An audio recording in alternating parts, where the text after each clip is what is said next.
এখানে যে গাছটি আমরা দেখতে পাচ্ছি এই গাছটা হচ্ছে মিষ্টি কুমড়া গাছ। তো মিষ্টি কুমড়া গাছে আমরা সাধারণত জানি যদি 3G সিস্টেমে চাষাবাদটা করা হয় তাহলে যেটা হয় ফলন কিন্তু মারাত্মক বৃদ্ধি হয়।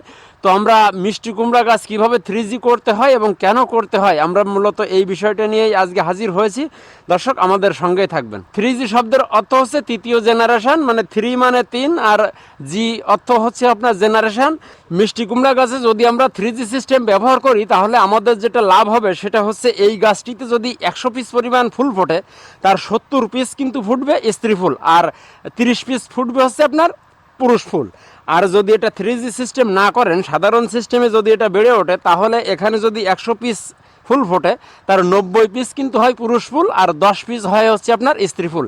এক্ষেত্রে আমরা যদি ফলনটার দিকে খেয়াল করি তাহলে বুঝতে পারবো যে ফলন কিন্তু মারাত্মক আপ ডাউন। এই জন্য আমরা একটু যদি এই টেকনিকটা অ্যাপ্লাই করি তাহলে কিন্তু দারুণ ফলনটা আমরা পেতে পারি। এবার আসেন মিষ্টি কুমড়া গাছে কীভাবে 3G সিস্টেমটা করতে হবে।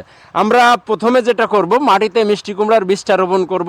বীজটা রোপণ করার পরে 2 পাতা 4 পাতা 6 পাতা এরকম করতে করতে যখন এটা 12 পাতা পর্যন্ত পৌঁছবে, আমরা এখানে যেটা দেখে থাকি 12 পাতার উপর থেকেই কিন্তু আপনার প্রথম ডোকাটা কেটে দিতে হয়। তার মানে এই যে মেন গাছটা এখানে উঠতেছে এটা কিন্তু ফার্স্ট জেনারেশন, ঠিক আছে।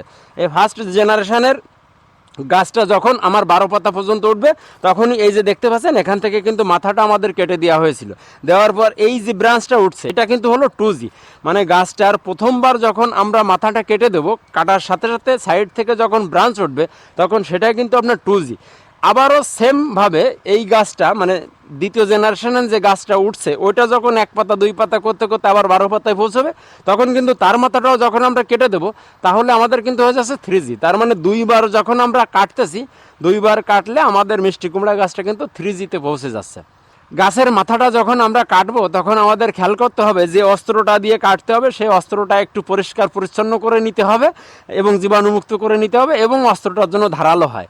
আর দ্বিতীয়ত আমাদের যেটা করতে হবে, আমাদের কাটার পরই কিন্তু গাছের ছত্রাকনাশক মানে ক্ষত স্থানে আমাদের ছত্রাকনাশক অবশ্যই কিন্তু দিতে হবে। তো কুমড়ো সাধারণত কিউকারবিটিসি পরিবারের অন্তর্ভুক্ত উদ্ভিদ। 3G সিস্টেমটা আসলে কিউকারবিটিসি পরিবারের অন্তর্ভুক্ত যত উদ্ভিদ আছে প্রত্যেকটাতে কিন্তু আমরা অ্যাপ্লাই করতে পারি। এক্ষেত্রে মনে করেন মিষ্টি কুমড়া আছে, শসা আছে, তারপর উস্তে আছে, খিরাই আছে, লাউ আছে, প্রত্যেকটা আপনার গাছেই কিন্তু আমরা 3G সিস্টেমটা ব্যবহার করতে পারি।